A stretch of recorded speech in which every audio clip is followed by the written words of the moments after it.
Oi, gente querida e amiga do canal Paz e Bem, gente querida e amiga da Pós TV 247, eu sou Mauro Lopes. Esse é mais um encontro, mais uma aula do curso Jesus da História com o nosso mais que querido, queridíssimo professor Pedro Lima Vasconcelos. Tá um sucesso, Pedro, sucesso esse curso, sucesso esse curso. Muita gente vindo falar comigo assim, mas eu não tinha sabido, não tinha a menor ideia que Jesus era. Espera um pouquinho, deixa eu tirar o retorno aqui, um segundo só. Sempre esqueço, já. Pronto, já resolveu. Então, como eu estava dizendo, várias pessoas vêm falar comigo, mas não sabia que Jesus era essa pessoa. E eu tenho dito isso, vocês estão tendo a oportunidade de conhecer um Jesus que está completamente fora dos padrões daquilo que se imaginou no catolicismo, no cristianismo conservador e naquilo que é, de certa maneira, o lugar comum sobre a figura de Jesus, né? Então, o teu curso está, de fato, como já sabia, né? Já sabia. Foi assim na época da faculdade, da Escola Dominicana de Teologia, quando você foi meu professor, que você ia nos desinstalar, a mim e a muita gente, com esse teu curso. Obrigado. Alegria a gente estar junto de Eu novo. que agradeço. Você está bem? E é minha, Mauro. Boa tarde a você, boa tarde a quem nos acompanha. Vejo aí que a turma está chegando. E é muito bom poder retomar esses temas que trabalhei bastante, não é? Na minha atividade docente no campo da teologia e procurando dar a essa mesma temática uma amplitude que ultrapassa a teologia, né? E se articula com outros saberes, e, portanto, o campo da ciência da religião, né? E oferece essa possibilidade de abordar as mesmas questões, os mesmos temas, numa perspectiva para além, né, da adesão confessional, o que não nega o valor e a importância que a adesão confessional tem, obviamente. Mas, enfim, é um prazer muito grande retomar esses temas aqui na conversa com você e com quem nos acompanha. Grande alegria. Então, esse curso está sendo transmitido ao vivo nesta segunda-feira, 4 de maio de 2020, às 5 da tarde, agora já são 5h04, no canal Paz e Bem. E ele fica aqui disponível, você pode estar assistindo ele agora ao vivo ou assistindo a qualquer hora, a qualquer dia, quando você quiser. No canal Paz e Bem, gente da comunidade da Pós TV 247, no canal Paz e Bem tem uma playlist com todas as aulas desse curso. Então, se você perdeu, quer rever, quer revisitar, é só ir na playlist Curso Jesus da História e lá está organizadinho. Você entra na página do canal Paz e Bem, clica lá, playlists. E aí lá você vai achar a playlist. Né? O que é a playlist? É uma lista organizada, sistematizada, como se fosse a biblioteca da nossa, ou a videoteca de cada um dos cursos, cada um dos programas do Paz e Bem. Lá você vai encontrar o nosso Jesus da História, já as 8 aulas do curso, tá bom? Então, para quem está vendo esse curso de noite, boa noite. Para quem está vendo de manhã, bom dia. E para quem está vendo à tarde, como nós agora aqui, boa tarde. Deixa eu saudar quem da comunidade está aqui ao vivo. E a gente já vai começar a aula, que eu já vi que a sala está cheia, está cheia. O Afonso Bento. Olá, Mauro e Pedrinho. Pedrinho, porque o Afonso te conhece faz tempo, é isso, Pedro? Há muito tempo, há muito tempo. Grande abraço, Afonso. Ele está dizendo aqui, estamos aqui aguardando a aula. Ele entrou um pouquinho antes do início da aula, entrou na sala, é bom aluno, entra antes da aula. Mas é mesmo, mesmo. Um grande Estamos interlocutor. Aqui Oi? Um grande interlocutor. Legal. Estamos aqui aguardando a aula que está ótima. Parabéns, nota 1000. Estamos recomendando para todos os nossos contatos, que são mais de 500. Puxa, obrigado, Afonso, obrigado mesmo.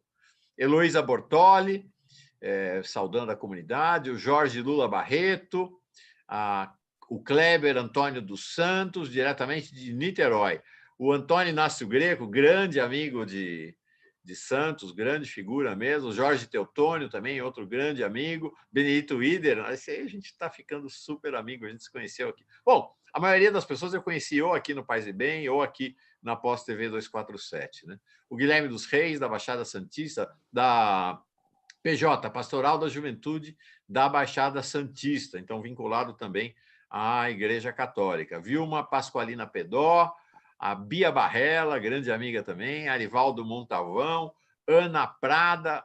A classe está se formando, já está formada agora, né, Ana?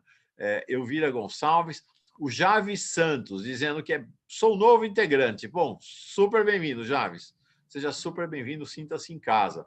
Rosana Baesso, sempre com a gente aqui, minha companheira de caminhada com o povo da rua, na Pastoral do Povo da Rua em São Paulo, anos atrás. José de Arimateia Moraes, a Ivone Marinho, dizendo, hoje não esqueci do horário, está aqui com a gente. Eduardo Oficina, o Júlio Caprani, também outro ex-aluno do Pedro, junto comigo lá na Escola Dominicana de Teologia, grande figura, ele que agora é casado, tem uma filhinha, lindo, lindo, lindo. Grande abraço, Júlio. Júlio, o argentino, nosso Júlio.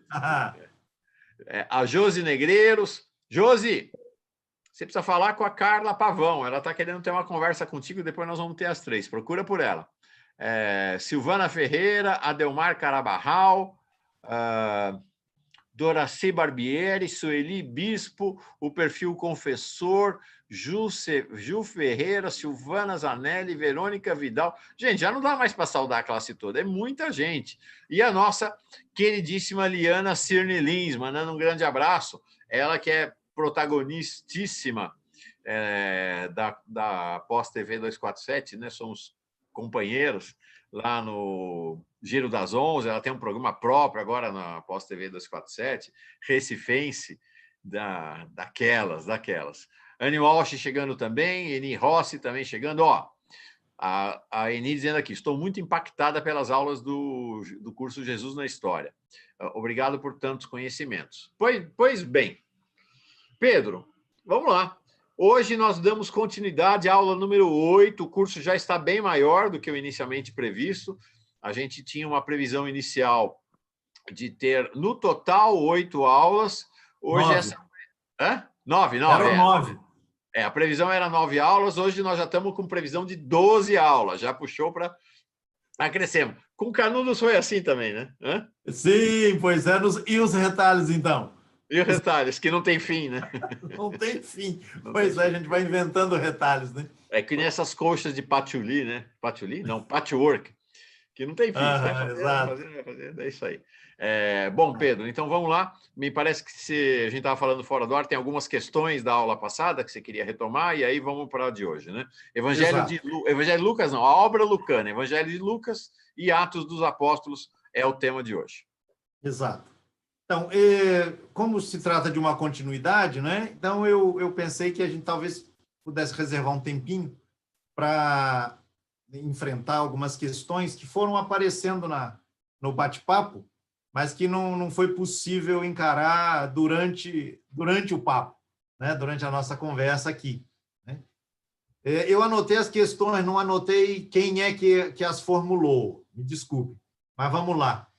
Então, alguém que recuperou uma canção, um cântico, muito, muito entoado, acredito que em outros tempos, aí, 20, 30 anos, nas igrejas católicas, creio eu, referindo-se, Mauro, àquela passagem dos Atos dos Apóstolos que nós comentamos. Os cristãos tinham tudo em comum, dividiam seus bens com alegria.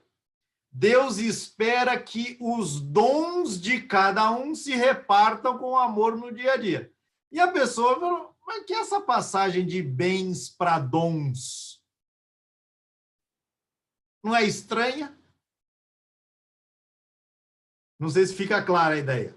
O texto dos Atos diz, o pessoal colocava à disposição os seus bens. A continuação da letra, é um refrão de uma música, fala que Deus espera que os dons de cada um se repartam. Passa-se dos bens, que envolve mexer no bolso, a parte mais sensível do corpo humano, né? Para alguma coisa mais etérea, né? Esse movimento, a pessoa que fez essa observação acertou na mosca, né? Faz parte de toda uma dinâmica de espiritualização dos textos bíblicos, de desencarnação dos textos bíblicos, a partir de uma dicotomia corpo, alma, matéria e espírito. Fizeram isso com o Pai Nosso. O Pai Nosso, se você pega a versão de Mateus, ele diz: perdoa-nos as nossas dívidas. Dívidas, isso aqui. Assim como nós perdoamos aos nossos devedores. Bem, parece mais fácil perdoar as ofensas do que perdoar as dívidas. Né? Isso está explícito no texto de Mateus. O texto de Lucas, né, diz: perdoa-nos, quer dizer, se pede ao Pai que perdoe as nossas ofensas, ou seja, a relação vertical ser humano com Deus é pensada em termos de ofensa, mas a contrapartida é assim como nós perdoamos aquelas pessoas que nos devem. O que fez a versão do Pai Nosso, pelo menos na Igreja Católica? Transformou dívida em ofensa. Da mesma maneira, né, como este refrão, né, muito bem recordado, né, por uma das pessoas que nos acompanham aqui. Mas, Mauro, se você vai se lembrar, e quem nos acompanha aí nos outros encontros vai se lembrar também, não é a mesma conversa dos talentos? Daquela parábola? É a mesma coisa.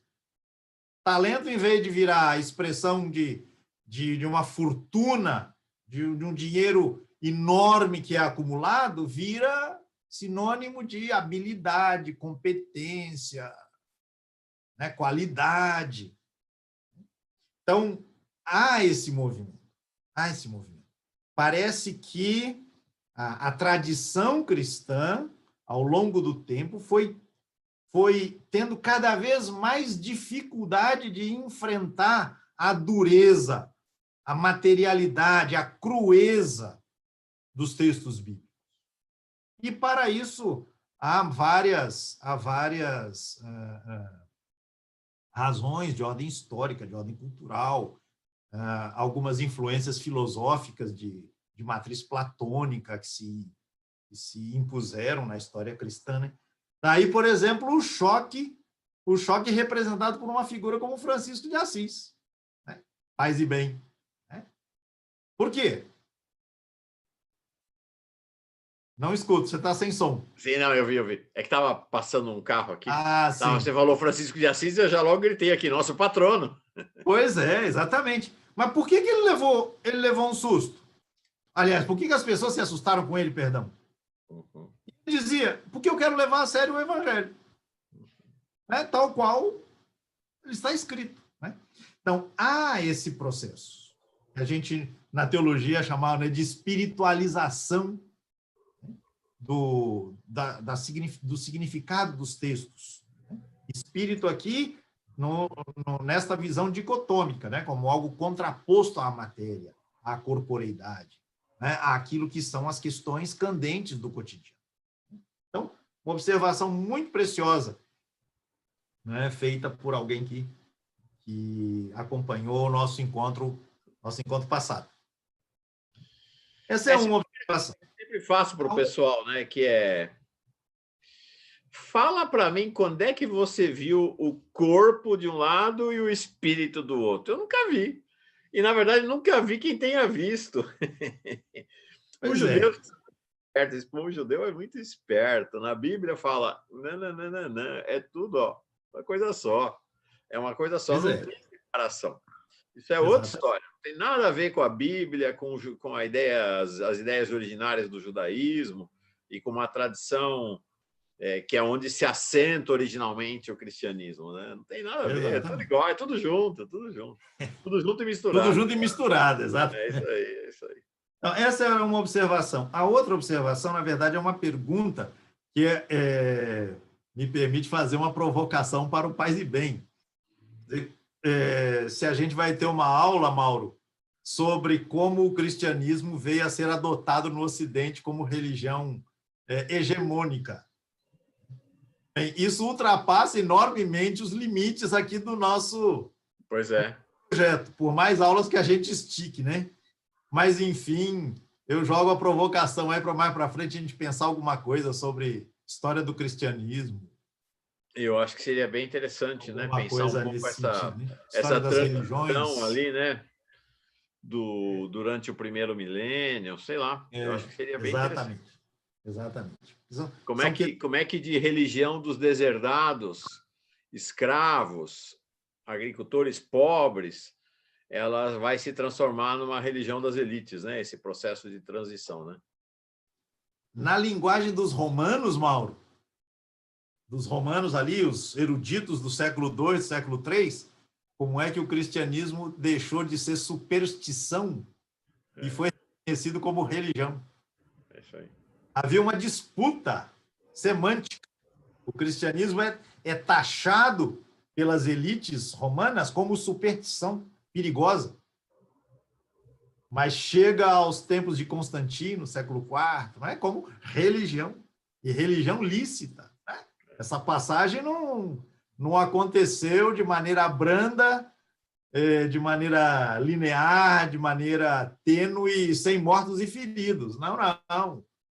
Foi um problema em que foi um processo, aliás, em que muita turbulência aconteceu, né? E foi preciso acomodações e concessões, né? Para que este movimento inaugurado por alguém que foi crucificado viesse a se tornar, 3 séculos e pouco depois, a religião oficial do Império Romano. Mas, enfim, esse é um tema que ultrapassa muito o âmbito aqui das nossas questões, mas me parece uma questão importante. Outra questão foi colocada por alguém que se perguntava, e nós sabemos quem é esse tal de Teófilo, né, para quem a obra é dedicada, né? Nós tratamos, né, da introdução tanto do texto de Lucas quanto dos Atos, do Evangelho e dos Atos, e nas duas introduções aparece a figura de Teófilo. E alguém mesmo no bate-papo notou bem, a palavra Teófilo significa amigo de Deus, em grego. Né? E aí há duas sugestões. Uma, de que a palavra Teófilo pudesse ser uma espécie assim de apelido para qualificar a comunidade. Né? Pessoas amigas de Deus. E há uma segunda possibilidade que me parece a mais razoável, de tomar Teófilo como alguém a quem a obra é dirigida, a quem a obra é dedicada.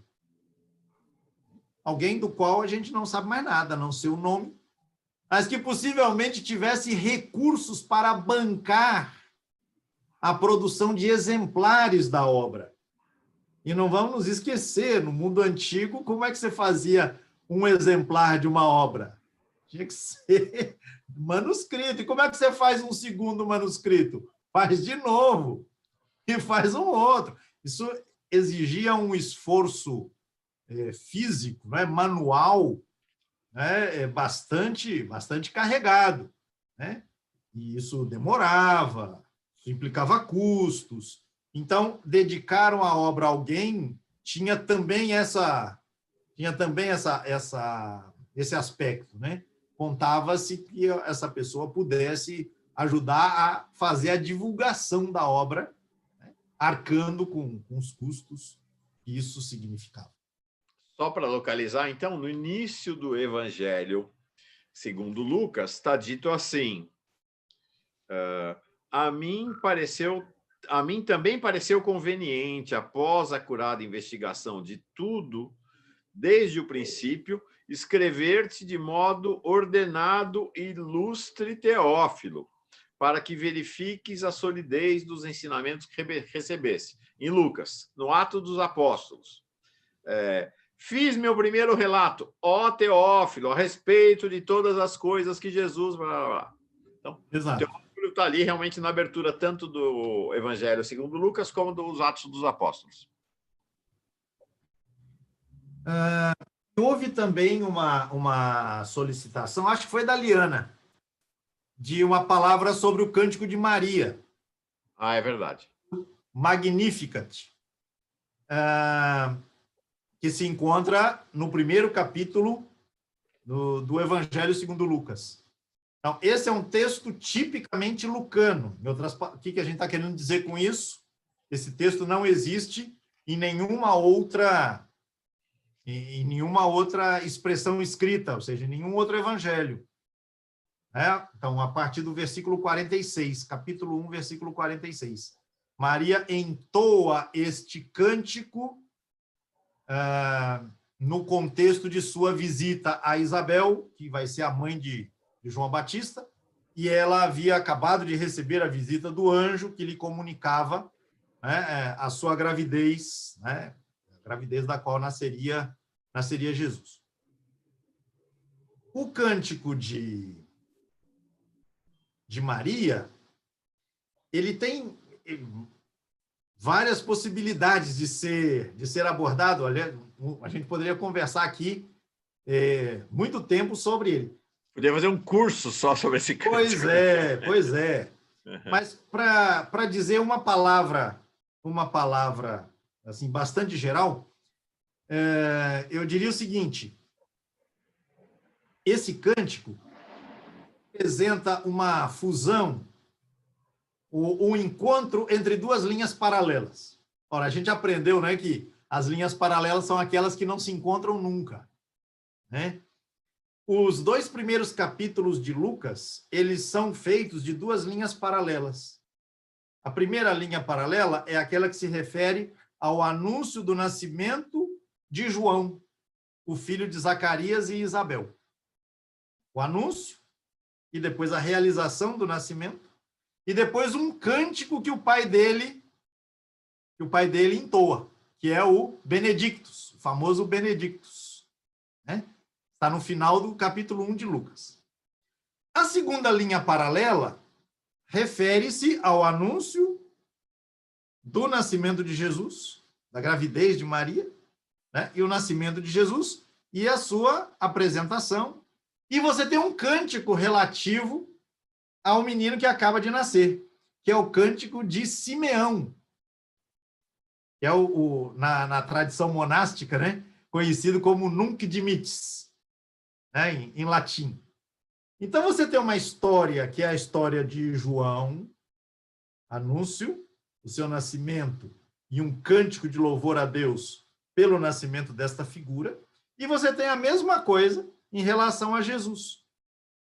Ora, essas duas linhas, elas não se encontrariam, elas ficariam paralelas, não fosse o encontro entre as duas mães, na hora que Maria vai visitar Isabel. E no contexto deste encontro, Maria entoa este cântico, o Magnificat, né, diante de Isabel.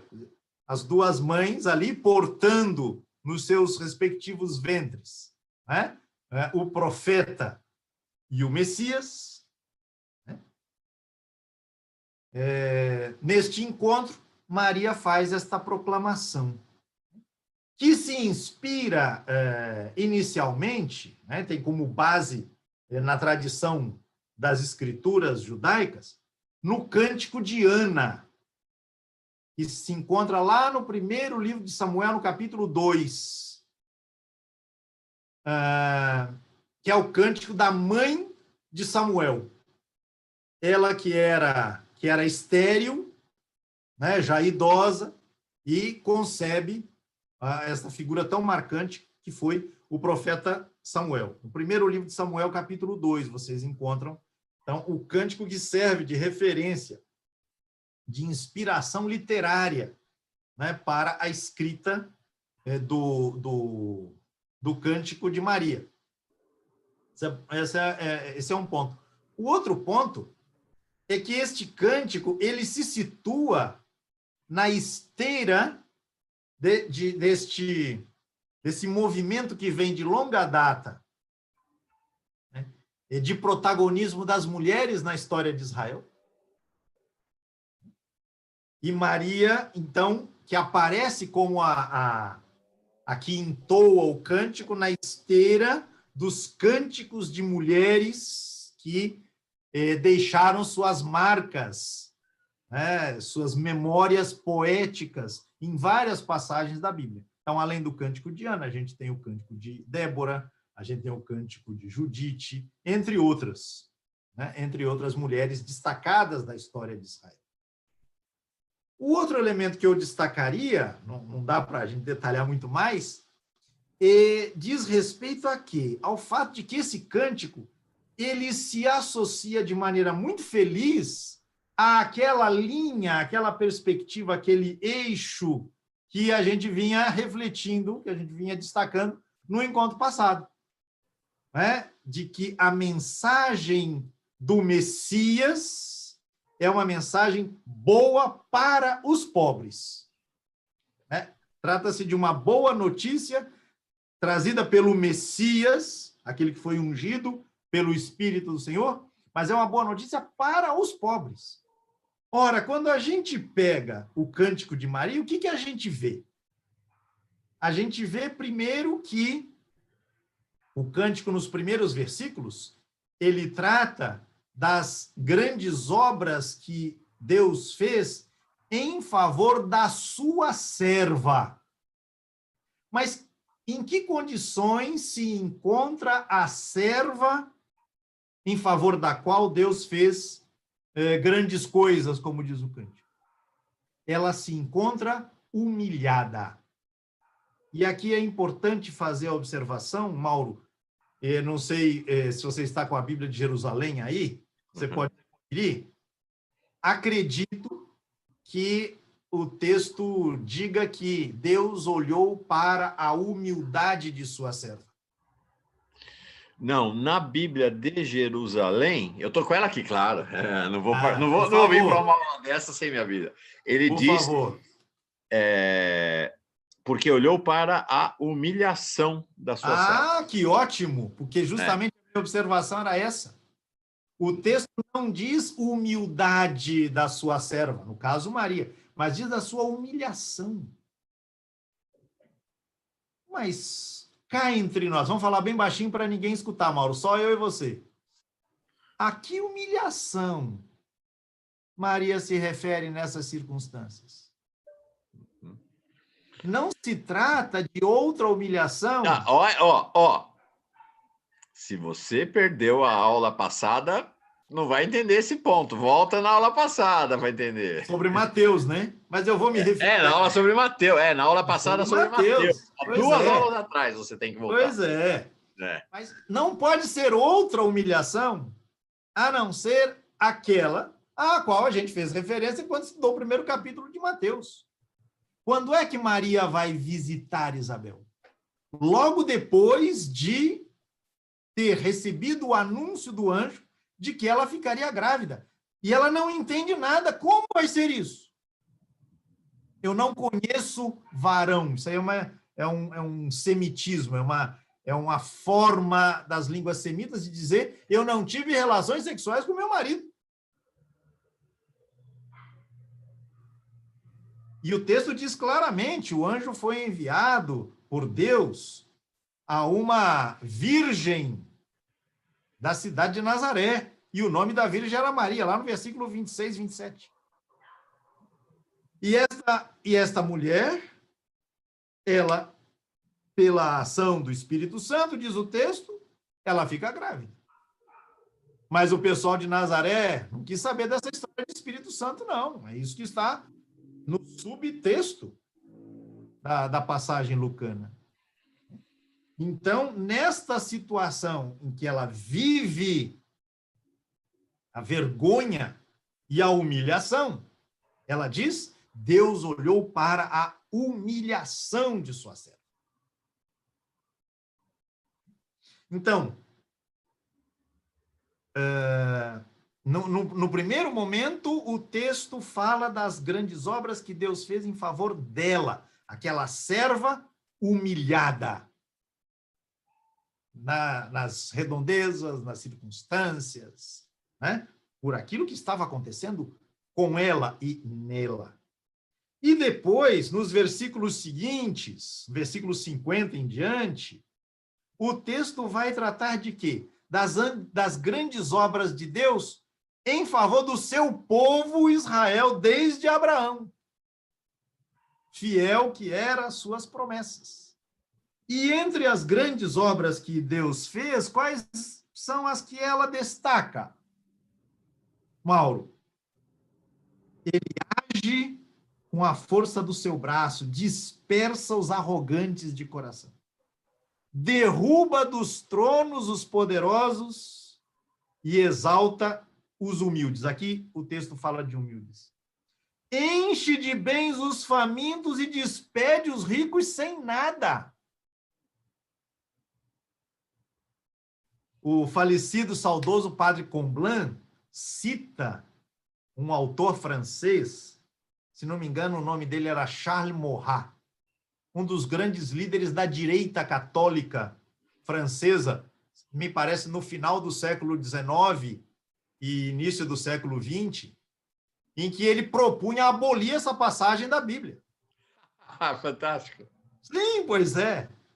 O padre Comblan você conheceu, uma figura que tinha um humor muito fino, muito refinado, e ele dizia, o Maurras, ele propunha que esse texto fosse cortado da Bíblia. Isso é um absurdo. Que história é essa? De que Deus enche os famintos de bens e despede os ricos sem nada.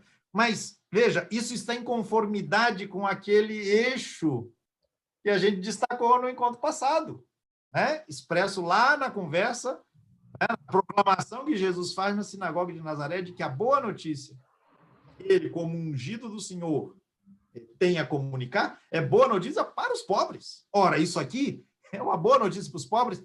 E o que Maria está dizendo é que Deus vem fazendo isso ao longo da história de Israel, desde Abraão. Enfim, vou parar por aqui, porque senão a gente não vai tratar de outra coisa a não ser do Magnificat, mas espero que tenha sido possível uma visão assim, geral e convidativa a que se mergulhe mais. Isso. Então, para quem não tem familiaridade com o texto, tá chegando agora, quer se aprofundar, então vai lá no começo do Evangelho segundo Lucas. O Evangelho, ele vai ser pontuado, esse início do Evangelho, no primeiro e segundo capítulo, por 3 cânticos. Esse cântico de Maria, que é o canto que ela proclama, com o qual ela responde à saudação de sua prima Isabel. Depois o cântico de Zacarias, para saudar o nascimento do seu filho, João.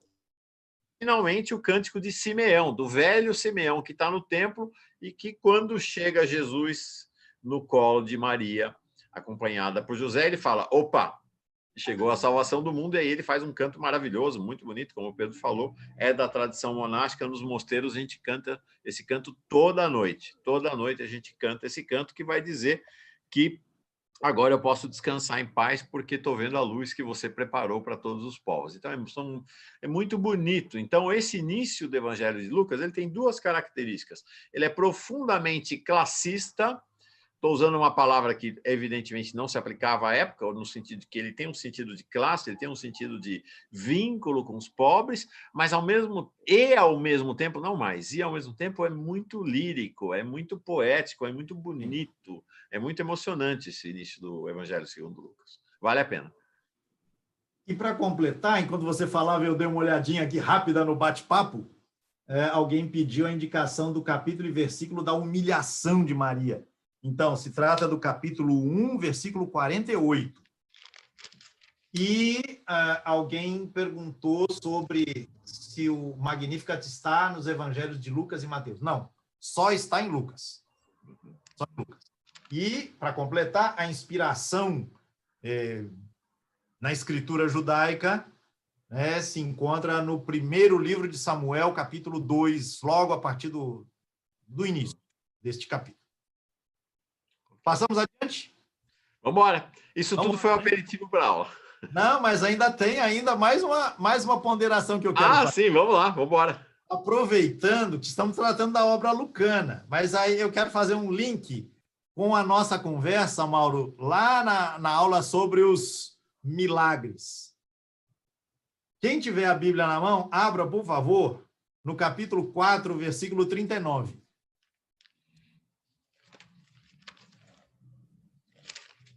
e vai encontrar uma expressão muito significativa, porque se trata aqui de uma cena, aquela em que Jesus entra na casa de Pedro, Simão Pedro, e a sogra dele estava com febre, e pediram a Jesus em favor dela. E veja, Mauro, o que o texto diz. Jesus se inclinou sobre ela, repreendeu a febre. Não sei como é que está na Bíblia de Jerusalém, eu estou usando... A Bíblia de Jerusalém diz, conjurou severamente a febre. Deu uma bronca na febre. Deu uma bronca na febre. É o mesmo verbo, Mauro, é o mesmo verbo no grego, que a gente comentou no nosso encontro sobre Marcos, em que Jesus censura Pedro quando ele fala que Jesus é o Messias. A gente tratou desse verbo, é o mesmo verbo aqui. É uma bronca mesmo. Mas que história é essa de Jesus dar bronca na febre? A gente dá bronca de pessoas, ou leva bronca de pessoas. Ele dá uma bronca na febre. Essa expressão, ela é muito significativa, porque ela ajuda a gente a entender um traço que a gente comentou lá naquele encontro sobre os milagres. A gente tem que pensar na mentalidade que preside a escrita desses textos. A mentalidade aqui se expressa de maneira muito clara. A febre, ela não é um mal anônimo. É uma entidade. Ou é uma expressão concreta da ação de uma entidade, um demônio. Então, dar bronca na febre é dar bronca no demônio que produz a febre.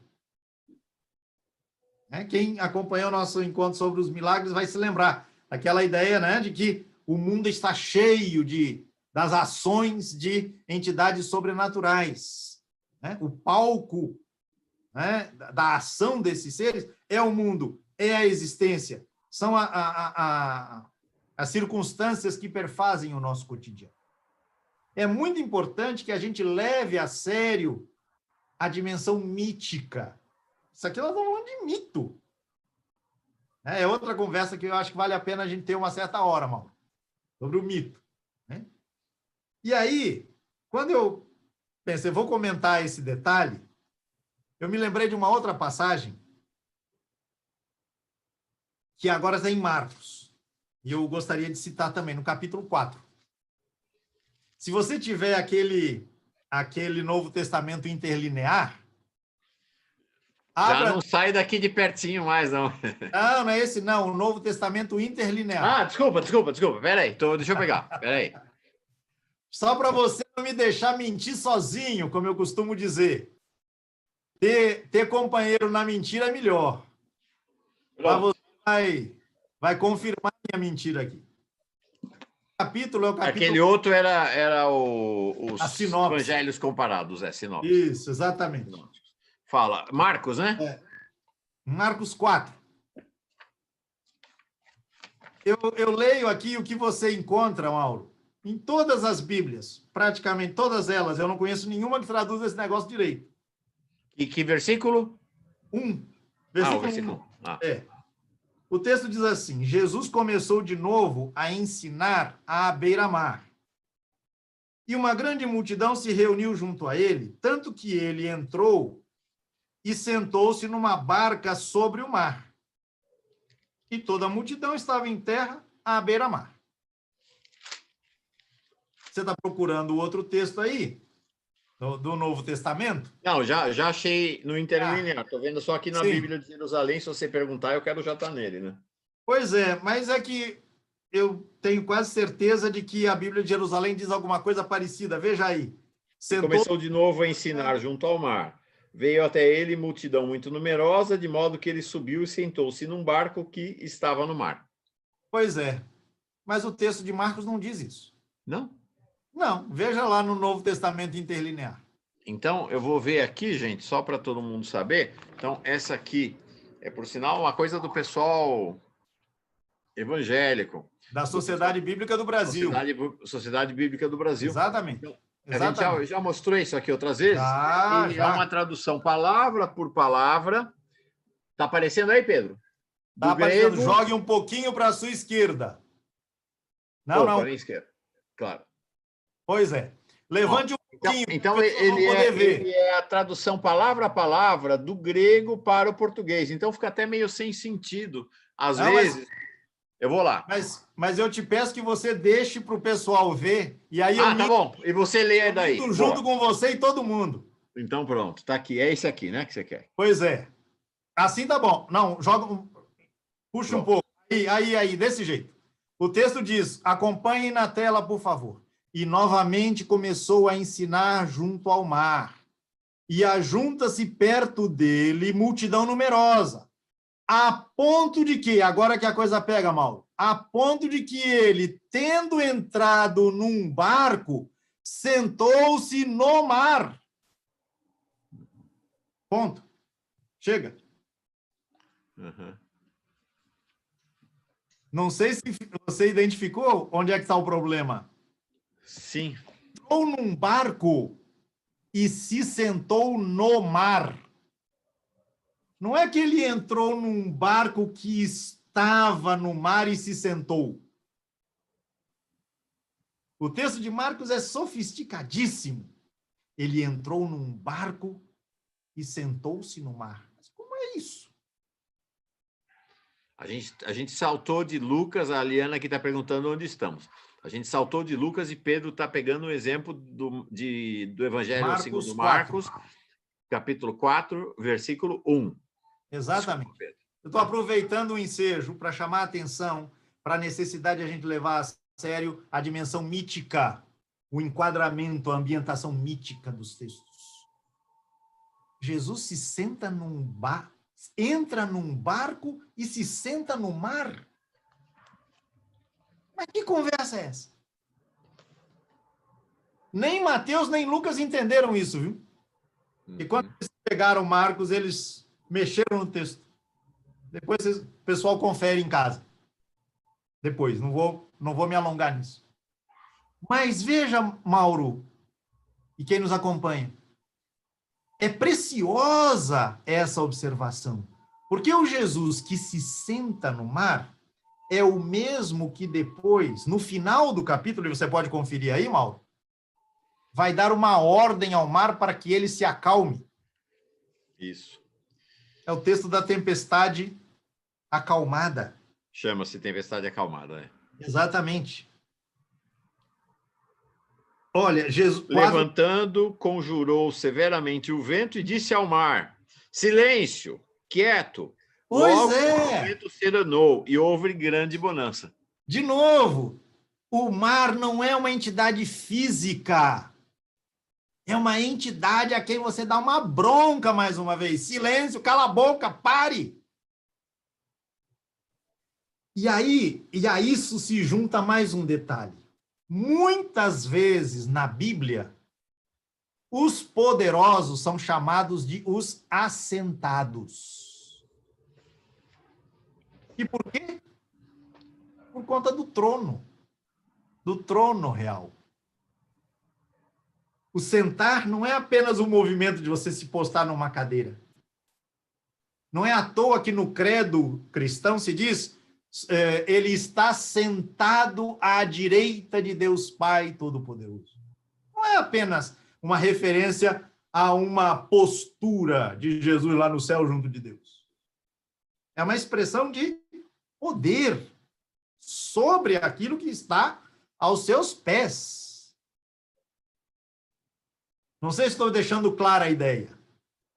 Na hora que Jesus se senta no mar, ele estabelece, para bom entendedor, de antemão, o poderio sobre o mar, que é aquilo que ele vai explicitar, o texto vai explicitar no final do capítulo 4. E por que estabelecer o poderio sobre o mar?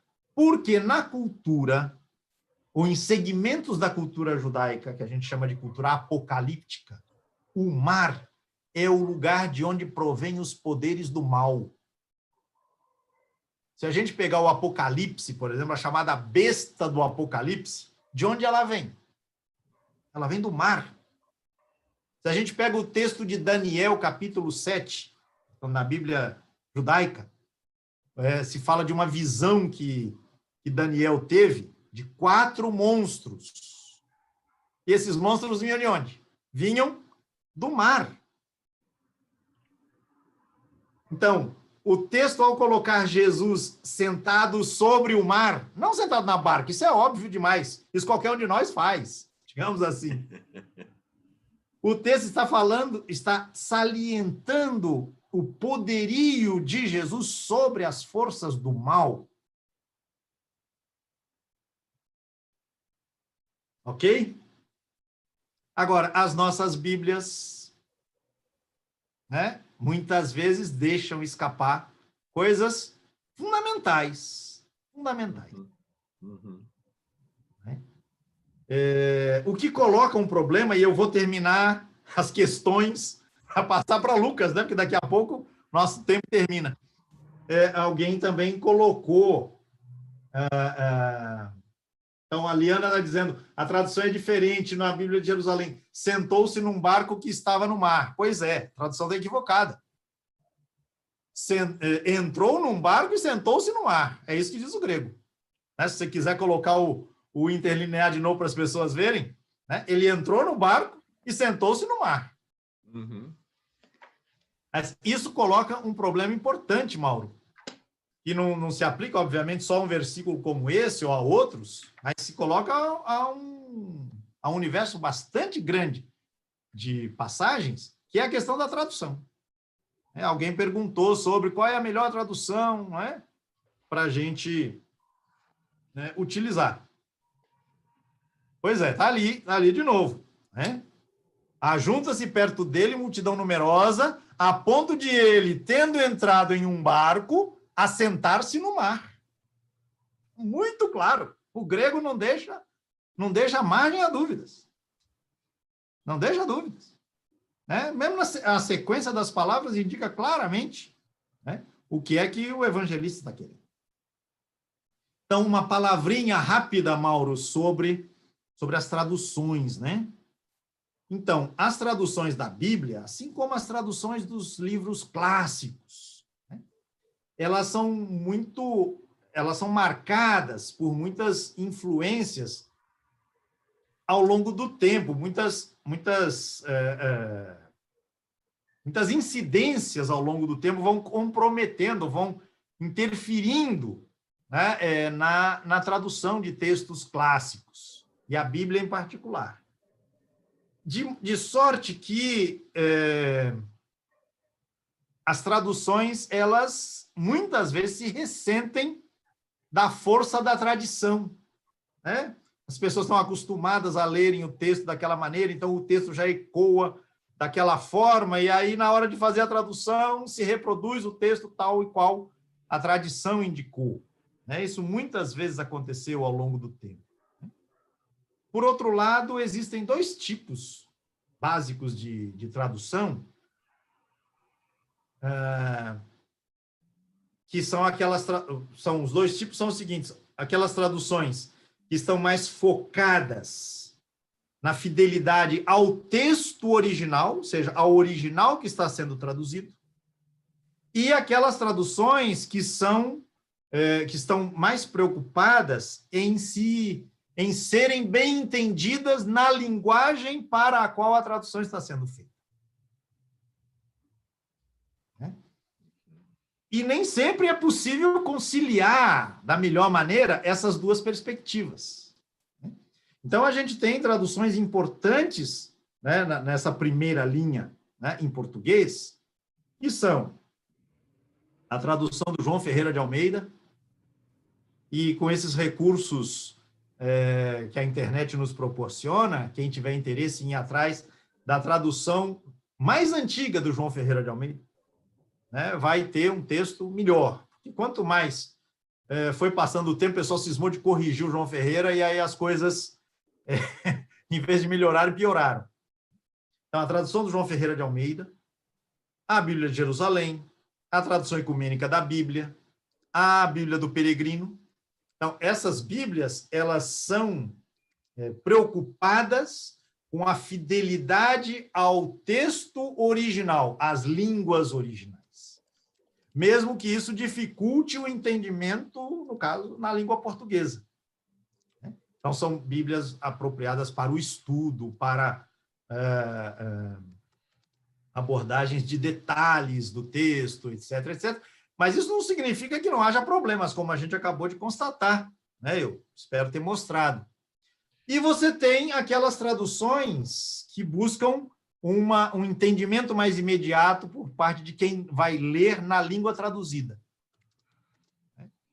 E eu recomendaria, sem sombra de dúvidas, esta Bíblia que estou utilizando aqui, que é a Nova Bíblia Pastoral.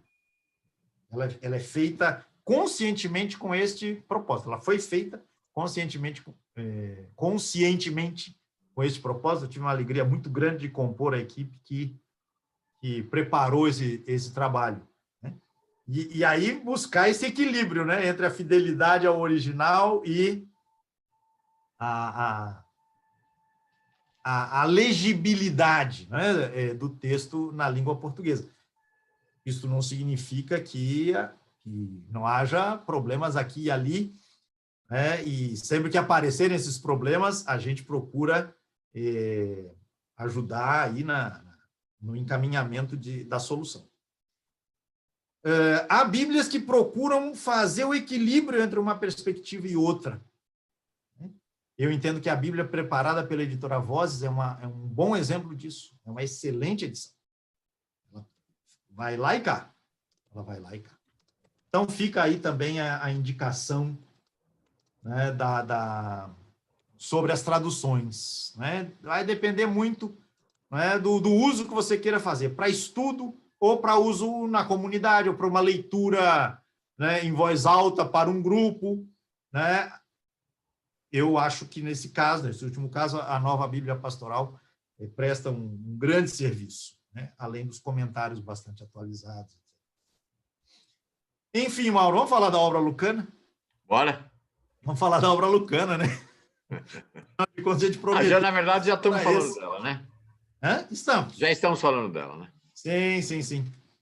Mas eu vou voltar ao capítulo 4 de Lucas, seja para recuperar um eixo fundamental que a obra lucana apresenta nesta passagem do texto, como para apontar o segundo eixo, a segunda perspectiva fundamental que norteia a escrita desta obra. Então, capítulo 4, versículo 16 a 30. Então, esta passagem, vou recuperar o que a gente comentava na semana passada. Ela é crucial para o entendimento da perspectiva da obra lucana, do horizonte, né, da finalidade que a obra lucana procura alcançar. E eu chamei a atenção para o fato de que Lucas fez, em relação ao texto de Marcos, uma operação inicial de Ctrl+C, Ctrl+V, para usar a linguagem do computador, né? Ele tomou uma passagem que se referia, em Marcos, a um episódio a mais, né? Quer dizer, Jesus, depois de ter operado tantas ações e ter ensinado tanta coisa em vários lugares da Galileia, volta à sua aldeia de origem, que é Nazaré. Portanto, Jesus está quase no meio da sua atividade. Lucas toma essa cena e a transfere para o início, não é, da sua narrativa, mais precisamente para o início da atividade pública de Jesus. Quando Jesus entra, né, a se comunicar com os seus contemporâneos, seus conterrâneos e conterrâneas, neste caso específico. Né? Então, esta cena ela é inaugural, ela é como se fosse a entrada em ação deste Messias. E ele se apresenta como tal, a gente comentou isso, né? Ele escolhe a passagem do profeta Isaías, no capítulo 61, e e lê ali aquele momento em que o texto diz: o Espírito do Senhor está sobre mim. E Jesus, então, atualiza esse texto para si, né? Jesus atualiza na versão de Lucas. É só olhar Marcos, não tem nada disso lá. E ele me ungiu, ou seja, me fez Messias. Messias significa ungido, para levar uma boa notícia aos pobres. Então, no encontro da semana passada, a gente tratou de justamente detalhar isso em vários momentos da obra lucana, como é que esta boa notícia ia sendo proclamada, incrementada, que conflitos ela suscitava, que tomadas de atitude, né, alguns interlocutores de Jesus, né, decidiram fazer, levando a sério essa boa notícia. Então, no caso de Zaqueu, né, a gente comentou, e isso entra pelos Atos dos Apóstolos, mostrando que a primeira comunidade lá de Jerusalém tratava de colocar à disposição de todas as pessoas os bens que inicialmente pertenciam a algumas pessoas, né, privilegiadas em relação a outras, né, carentes e portadoras de necessidades. Então, esse foi um eixo fundamental. Este eixo, ele é crucial, né, para o entendimento da obra lucana, até porque Jesus termina a proclamação da passagem de Isaías dizendo: hoje se cumpriu, hoje. A palavra hoje em Lucas tem uma relevância fundamental, né? Quem acompanhou semana passada, recorde-se da reflexão que eu propunha sobre os textos dos Atos que apareciam, os verbos apareciam no pretérito imperfeito, em referência a um passado que não teve continuidade, né? Eles dividiam os seus bens. E hoje? O hoje em Lucas é fundamental. Jesus, diante do Zaqueu, que decide fazer a partilha, né, dos seus bens e saudar, né, reparar as fraudes que ele cometeu, Jesus responde para ele: hoje a salvação entrou nesta casa. Então, este é um eixo da obra lucana, proclamado da maneira mais solene, mais intensa possível, na primeira parte da cena. Mas, Mauro, você já deve ter notado isso. No versículo 21, Jesus diz: hoje se cumpriu essa passagem da Escritura que vocês acabaram de ouvir. E logo a seguir, o texto muda de tema. Muda de tema. É como se virasse a página. Todo mundo falava bem dele, se admirava com as palavras cheias de graça que saíam de sua boca, diziam: este não é o filho de José? E aí o assunto muda agora. Por quê? Porque Jesus vai dizer: vocês vão dizer para mim aquele provérbio: médico, cura-te a ti mesmo. Faze aqui na tua terra, na tua pátria, Nazaré, as coisas que ouvimos dizer que fizeste em Cafarnaum. A gente até já comentou, né, que o Lucas esqueceu que Cafarnaum é o próximo destino da visita de Jesus, do caminho de Jesus. Mas, enfim, deixamos isso por hora. E eu lhes garanto, Jesus continua, nenhum profeta é bem aceito na sua pátria. Qual é o assunto que aparece agora, Mauro, e quem nos acompanha? O assunto é: santo de casa não faz milagre. Alguém na sua casa não é reconhecido. Alguém, para encontrar o reconhecimento, precisa ir para fora. E aí ele conta, do nada, para alguém que esteja desavisado, ele conta duas histórias, ou ele recorda duas histórias contadas na Bíblia judaica. Uma história relativa a Elias e outra história relativa a Eliseu. Na história relativa a Elias, dois profetas, não era? na história de Israel. No caso de Elias, o que Jesus diz? Havia muitas viúvas no tempo do profeta Elias. Mas nenhuma delas recebeu a visita de Elias, a não ser a viúva de Sarepta, que fica na Sidônia, fora de Israel. Da mesma forma, no tempo do profeta Eliseu, em Israel, havia muitos leprosos, mas nenhum foi curado, a não ser o Naamã, que era sírio, estrangeiro. E aí o texto diz que quando ouviram isso, todos na sinagoga ficaram furiosos. Levantaram-se, expulsaram Jesus da cidade e o levaram até o alto do morro e pretendiam jogá-lo precipício abaixo. Mas Jesus deu um jeito de escapar e foi embora, e foi justamente para Cafarnaum. Como assim? Quer dizer, do Messias dos pobres e o Messias com a boa nova para os pobres, se passa para esse tema. Como assim? Mas é justamente o segundo eixo da narração. Como se virasse a página para dizer, ó, mas há um outro tema aqui que a gente vai tratar. Qual é o tema? O tema é o repensar do alcance da boa nova de Jesus. A quem esta boa nova é dirigida? A gente já sabe que, pela primeira parte do texto, ela é uma nova que é boa para os pobres. As pessoas empobrecidas. Mas quais pessoas empobrecidas?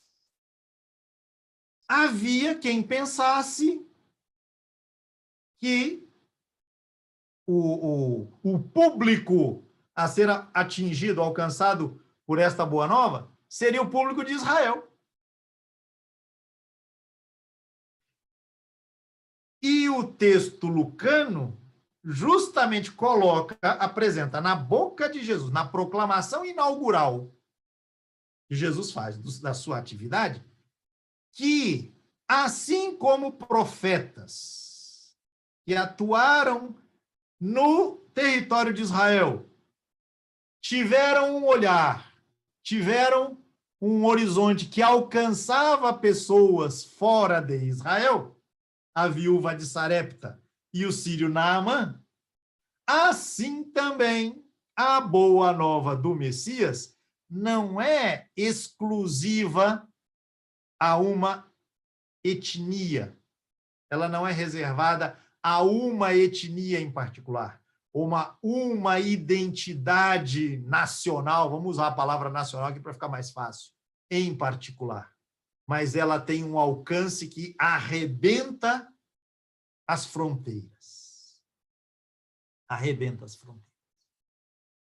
Na teologia, e mesmo nos estudos bíblicos, Mauro, talvez você tenha escutado essa palavra, se costuma dizer, Lucas é portador de uma mensagem universalista. Você deve se lembrar disso. Eu não gosto dessa palavra.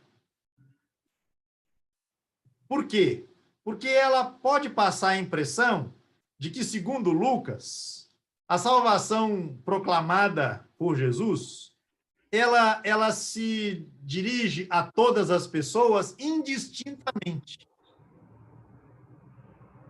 Se você fica só com este vocábulo. Mas não, você precisa cruzar esta perspectiva abrangente com aquilo que foi falado na primeira parte do texto. Então, trata-se de uma mensagem, de uma boa notícia, aquela trazida pelo Messias, que é interessada como boa notícia para os pobres do mundo. Então, trata-se de uma universalização da boa notícia aos pobres. E não apenas o universalismo genérico, né? Que fica bem a gosto daquela mentalidade expressa, né? Na questão que eu trouxe, né? Dos bens que se transformam em dons, né? Dos talentos que viram habilidades. Quer dizer, na hora que você tem o conflito se faz, né, a abordagem, a reflexão generalizante. Não, não. O alcance da mensagem, da proposta, arrebenta as fronteiras étnicas e nós poderíamos salientar outros tipos de fronteiras e barreiras, né, através das quais os humanos se discriminam e os setores poderosos tratam de discriminar, né, contingentes que, por este caminho, são marginalizados. Então, barreiras de classe, de etnia, de gênero. A boa notícia do Messias Jesus, ela tem essa abrangência a maior possível, mas não se pode fazer perder de vista, né? Não se pode perder de vista que isto que tem esta abrangência para alcançar o mundo inteiro é a boa notícia endereçada aos pobres. Então, é preciso combinar essas duas perspectivas. Senão, repito, a gente vai embarcar nesse veio, né, generalizante, né? Você vai para as nuvens, você passa por cima dos conflitos, você ignora as tensões efetivas, né, que marcam a vida das pessoas e as relações entre os diversos grupos. E quando a gente pensa, então, o alcance da mensagem, a proposta do Messias, não há que se perder de vista que a proposta do Messias é uma boa notícia que alegra os pobres. Uma nova que alegra os pobres. Eu queria deixar, então, isso muito, muito marcado, porque me parece que o texto lucano, Mauro, ele faz uma articulação entre esses dois eixos. Esses dois eixos, de novo, não são paralelos, eles se somam e eles se alimentam um ao outro. Eu falei aqui mais cedo, até algumas pessoas questionaram, que a gente não consegue falar numa perspectiva propriamente classista naquele tempo. Você não tinha classe social no sentido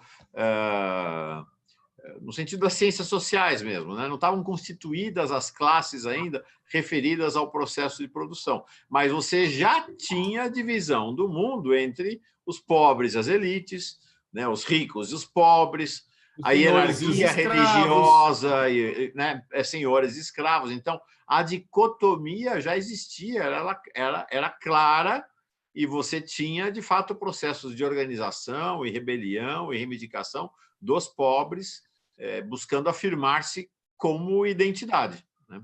Exato. Então, a gente usa a palavra classe mais como um elemento facilitador, embora na própria tradição marxista, né, em que esse conceito tem um lugar tão destacado, haja uma discussão enorme, né, sobre a possibilidade de você utilizar, né, este conceito para se referir, né, a formações sociais não capitalistas ou anteriores ao capitalismo, né? Isso. Uhum. Tem condições aqui de entrar nesse tipo de detalhamento. Isso, a palavra classe, né, como elemento facilitador para o nosso entendimento, para a nossa reflexão. Então, para amarrar essa questão, Mauro, eu insisto que o que, em geral, se costuma chamar de universalismo lucano é melhor entendido, a meu ver, se nós levamos em consideração que se trata de enfrentar, né, a exclusão que não escolhe etnia para se manifestar, que não escolhe gênero para se manifestar, que não escolhe classe para se manifestar, né? Então, você tem formas e mais formas de produzir a marginalização. Ou, como diria Maria no cântico dela, no seu cântico, né? Formas de produzir a humilhação. a boa nova de Jesus aos pobres, às pessoas empobrecidas, há de alcançar os confins da terra, que é uma expressão que aparece no início dos Atos dos Apóstolos, né, referido até onde a mensagem de Jesus há de chegar. Vejamos como isso foi tão mal entendido, né, Mauro? Uhum.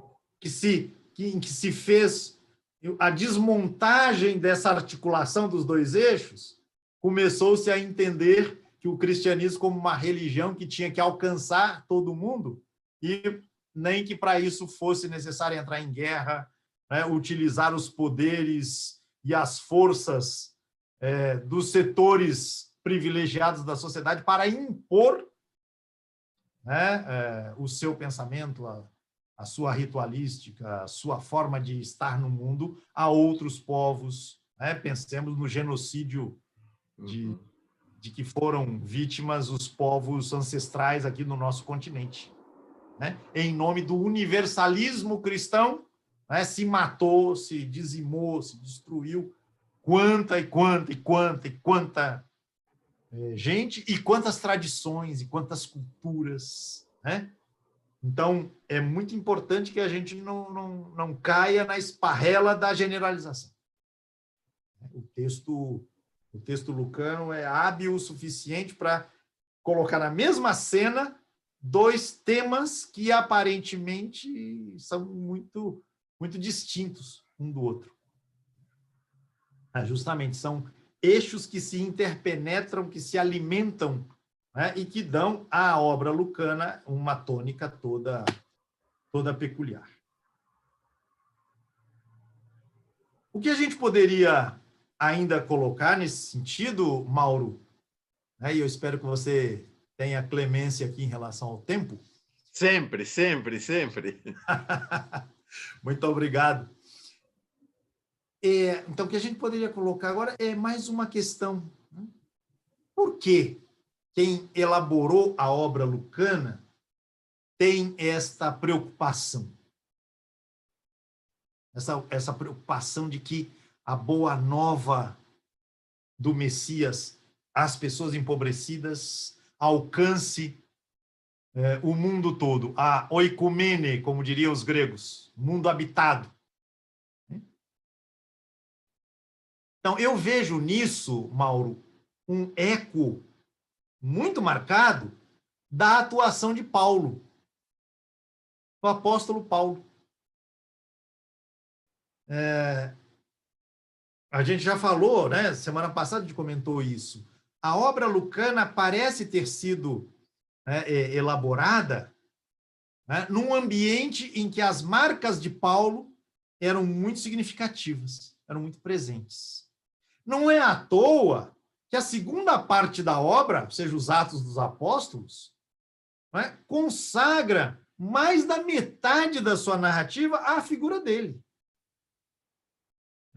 Ele personifica mais do que ninguém, na perspectiva de quem escreveu essa obra, essa abertura, esse comprometimento com a humanidade no seu todo e nas carências vividas nos vários ambientes humanos.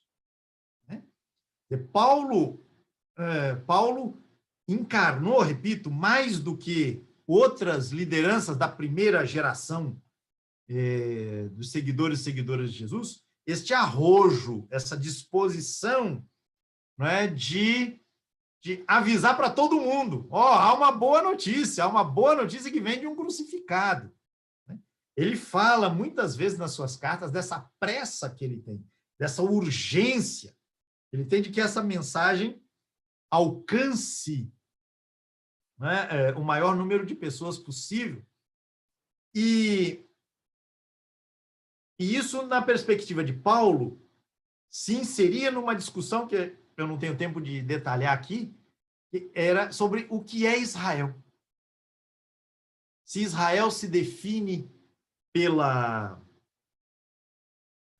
etnia e por ritos que expressam essa identidade étnica, ou se Israel se define por outros parâmetros. Paulo tem uma expressão muito bonita na carta aos Romanos, Mauro, em que ele fala que em lugar da circuncisão da carne, né, o rito, né, típico da tradição judaica, o que importa é a circuncisão do coração. E o coração, na linguagem bíblica, não é o espírito separado do corpo. O coração é a expressão daquilo que vem do interior humano. A sua vontade, os seus sentimentos, os seus afetos, as suas disposições, etc. Então, para Paulo, mais importante do que a circuncisão, né, da carne, era a circuncisão do coração. Isso é o final do capítulo 2 da carta aos Romanos. Isso significava para Paulo que qualquer pessoa, mesmo alguém que não tivesse passado pelo rito e pelo caminho da tradição ritual legal judaica, poderia fazer parte de Israel. Do Israel de Deus, como ele também é uma expressão que ele também usa na carta aos Romanos. Me parece que essa perspectiva lucana, da qual a gente tratou agora há pouco, ela ecoa isso que foi algo pelo qual Paulo batalhou o tanto que ele pôde. E por conta disso, inclusive, sofreu mal-entendidos e entrou em conflito com figuras destacadas do movimento cristão nascente, Pedro, principalmente Tiago, o irmão de Jesus, o líder da comunidade de Jerusalém. Né? Aqui um esclarecimento importante, gente, que a gente tem muita dificuldade de entender os tempos históricos, em se tratando, bom, sempre, mas em se tratando da antiguidade. Tanto o Evangelho segundo Lucas quanto os Atos dos Apóstolos foram escritos depois de toda a missão de Paulo. Eles não foram escritos logo depois da morte de Jesus, não. Jesus morreu, Jesus ressuscitou, Jesus passou o tempo de Jesus, passaram-se muitos anos, Paulo fez o seu caminho, Paulo escreveu as suas cartas, só depois é que o Evangelho e Atos dos Apóstolos foram escritos, né, Pedro? Exatamente. Nós estamos aqui no final do século I, alguns colocam até no início do século II. Parece que aí o ano 90, 85, 90 está bem, está de bom tamanho. Jesus tinha sido crucificado lá por volta do ano 30. Paulo, né, segundo a tradição, né, teria sido morto na época do imperador Nero, meados da década de 60. Então, a escrita da obra lucana é 50, 60 anos posterior à crucificação de Jesus e 20 anos, pelo menos, após a morte de Paulo. Sim. Então, é uma retrospectiva, né, que a obra lucana faz, destacando Paulo e terminando onde, Mauro? Terminando com Paulo chegando em Roma. Uhum. Coração da oicumene, no coração do império. E aí, brincando com aquela manha de Marcos, que termina a obra sem terminar, a gente falou disso, né? Há 3 encontros atrás, Lucas também termina a obra dele sem terminar. Sim. E Paulo chegou a Roma, passou 2 anos lá, pregando o evangelho, pregando o reino de Deus, etc. E depois? Sim, tá aqui, O epílogo, estou lendo aqui na Bíblia de Jerusalém. Então, o epílogo de Paulo é algo do Atos dos Apóstolos, né? Tá aqui, essa coisa bem curtinha, tá vendo? Bem curtinha. Paulo ficou 2 anos. Paulo ficou 2 anos inteiros na moradia que havia alugado. Recebia todos aqueles que vinham visitá-lo, proclamando o reino de Deus e ensinando o que se refere ao Senhor Jesus Cristo com toda a intrepidez e sem impedimento. Ponto final. Acabou, mais nada. Que eu colocaria reticências, do mesmo jeito que o texto de Marcos, né? Lucas se serve também desse recurso para pensar uma obra não acabada. Em outras palavras, Lucas pensa a inserção da mensagem de Jesus, Mauro, quem nos acompanha, no interior da história humana, ao longo do tempo. E isso mais do que qualquer outra obra do Novo Testamento. A história humana como o lugar em que esta boa nova do Messias, boa nova endereçada aos pobres, há de se encarnar e produzir a transformação necessária. Esse é um outro aspecto muito importante da obra lucana. Esse entendimento de que a ação de Jesus tem continuidade no tempo. Paulo é o herói lucano, digamos assim, mas a coisa não termina com Paulo. Por isso a obra termina sem terminar. Sim. Então, com isso, quero crer que a gente tenha dado conta não da totalidade da obra lucana, seria muita pretensão, mas enfim, que a gente tenha conseguido, aí em 2 encontros, oferecer um caminho de reflexão.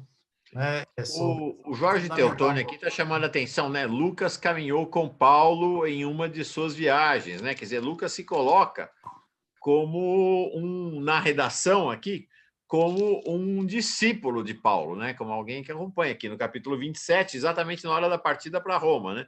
Ao ser decidido o nosso embarque para a Itália, entregaram a Paulo para lá, subimos a bordo de um navio, no dia seguinte aportamos em Sidônia. Então, nessa redação, ele vai se colocando assim como alguém que acompanha um Paulo como grande líder da comunidade, né? A meu ver, Mauro e Jorge, né? Foi o Jorge vendo aqui. Isso me parece muito mais um recurso literário do que... Parece, a mim também. Uhum. É um modo de o escritor se colocar próximo. Né? E professar, obviamente, a sua filiação espiritual, digamos assim. Sim. O seu vínculo. Mas não me parece que, do ponto de vista do fato, né, quem escreveu a obra lucana tenha conhecido Paulo assim tão de perto. Menos ainda sido discípulo, se a gente olhar a temporalidade, né? Estamos falando, então, de Paulo escrevendo ali nos anos 40, 50, por volta. 50, basicamente 50. E esses textos lucanos lá pelos anos 90, 85, 90. Então, não daria tempo. Mas o argumento principal, a meu ver, Mauro, a gente tem sempre que buscar um argumento que o próprio texto nos ofereça, né? E nos oferece, seja pelo que ele mostra, seja por aquilo que ele deixa de nos mostrar. Sim. Então, na obra lucana, especialmente nos Atos, né, você não tem, nas proclamações que Paulo faz, nos Atos, o enfrentamento das questões que ele discute nas cartas. Esse é um argumento muito importante. Os temas cruciais para Paulo, que ele retoma, que ele enfrenta em todas as cartas, por exemplo, a centralidade da cruz de Jesus, para pegar um tema. Né? A tensão entre fé e obras da lei, né? Aparece de maneira muito tênue. O tema da cruz é crucial, desculpa a redundância, né? É fundamental em Paulo, nas cartas que ele escreveu, simplesmente não aparece nos textos de Lucas, no texto lucano. E outros temas também. Então, a apresentação de Lucas, ela é muito mais uma apresentação elogiosa. É uma apresentação reverente a uma figura que ficou no passado. Mas que ele, Lucas, ou quem escreveu a obra, não quer que se perca no passado e nem quer que seja sujeita a maledicências. Que a figura de Paulo, Mauro, por estranho que possa parecer, ela foi muito maltratada, né? Ações cristãs ali na virada no primeiro século para o século II, justamente por conta do seu arrojo. Então, você tem muitos textos cristãos, né, que criticam Paulo, que o colocam como traidor de Jesus, como traidor de Israel e não sei mais o quê. Né? Então, Lucas faz uma apresentação assim reverente, elogiosa, quase uma apologia de Paulo, né? Porque ele sabe que o herói dele, digamos assim, né, está sendo objeto de controvérsias e de testemunhos ou de observações que ele considera maledicentes. Daí o sentido da produção da sua. Legal. Tá bom, Pedro, que bom. Agora, então, 1h30 de aula, tá virando o nosso tempo de aula. Pois é. 1h30 de aula. Aqui no Paz e Meia a gente tem ainda bastante espaço, apesar de já vou comentar agora a partir de uma pergunta, mas lá aqui na Pós TV 247 a gente já começou às 5 da manhã, porque não tem mais horário na Pós TV 247. Então, mas está ótimo, muito bom, muito bom. Antes de encerrar, deixa eu só dizer uma coisa. A Deise Moreira perguntou: Mauro, que dia você faz o Paz e Bem? Ela está se referindo ao programa Paz e Bem, que acontece todo dia às 6 da manhã. Eu faço às sextas-feiras, e essa é uma grande notícia. Esse é um evangelho, no sentido de boa nova, né? Que é essa diversidade, essa pluralidade, que era o projeto original do canal Paz e Bem. Hoje a gente tem, cada dia da semana, uma pessoa faz o programa Paz e Bem. Né? Então, temos hoje uma pleiade, como se dizia no passado, de gente muito legal, de diversos caminhos de espiritualidade, fazendo Paz e Bem. Segunda-feira, Eduardo Brasileiro, que é um importantíssimo líder jovem, católico, vinculado ao Papa Francisco. Terça-feira é a Carla Pavão, eu estou confundindo. Não, desculpa. Terça-feira é a. Estou confundindo, é a monja Reixin, monja budista, Reixin, que está com a gente. Quarta-feira é Carla Pavão. Quinta-feira, estou fazendo a maior confusão de dia. Pera lá, deixa eu centralizar aqui minha cabeça. Segunda-feira, Eduardo Brasileiro. Terça-feira, a monja Reixin. Quarta-feira, Carla Pavão. Quinta-feira, a Yalorixá Adriana Dinanã. Sexta-feira, eu. Sábado, a Sumaya Fuad declamando as poesias e orações. Domingo, o reverendo Eduardo Henrique fazendo Paz e Bem também. Então, cada dia, cada um dos 7 dias da semana, tem todos os 7 dias, uma pessoa diferente, de um caminho de espiritualidade diferente, fazendo o Paz e Bem.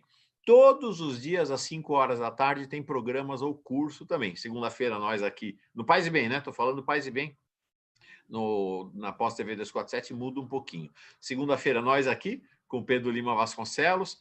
Terça-feira, monge Marcelo Barros. Quarta-feira, Faustino Teixeira.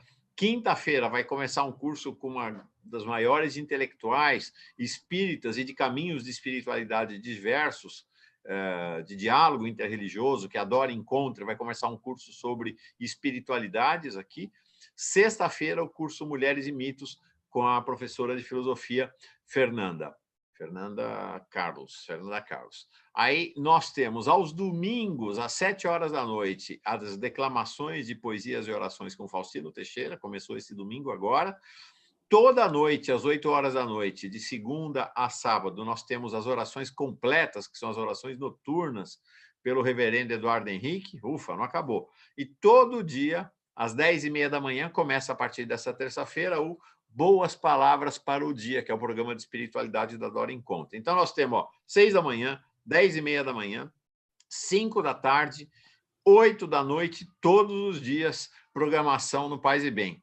Ficou um negócio legal, né? Eu não tinha a menor ideia que isso ia acontecer. Né? Maravilha, legal. Mauro. Parabéns a você por ser esse aglutinador de tanta coisa boa.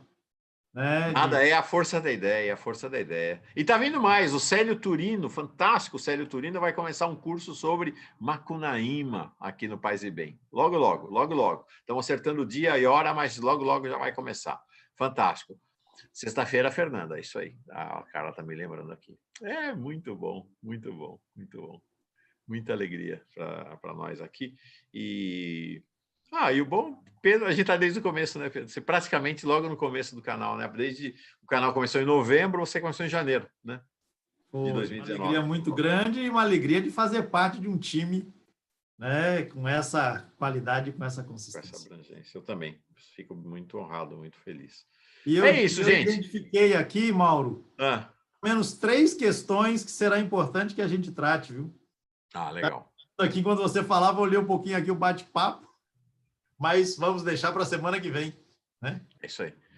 É isso aí. Antes Semana do que vem a jogo. gente continua. Semana que vem a aula sobre o Evangelho da comunidade de João, tá bom? Isso, Próxima semana. isso. É isso aí. Tá? A Carla Pavão ajudou aqui, ela foi colocando a programação da semana inteira no nosso chat aqui. Obrigado, Carla. Carla tem um papel fundamental na organização, na sistematização. Eu sou essa tempestade cerebral que vocês veem. Enfim, cada um no seu jeito, né? Pedro, querido, obrigado, viu? Boa semana para você. Sou eu quem agradece, Mauro. Grande abraço a você, boa semana a quem nos acompanhou aqui, deu prazer da sua presença. Até a semana que vem. Paz e bem, gente, paz e bem.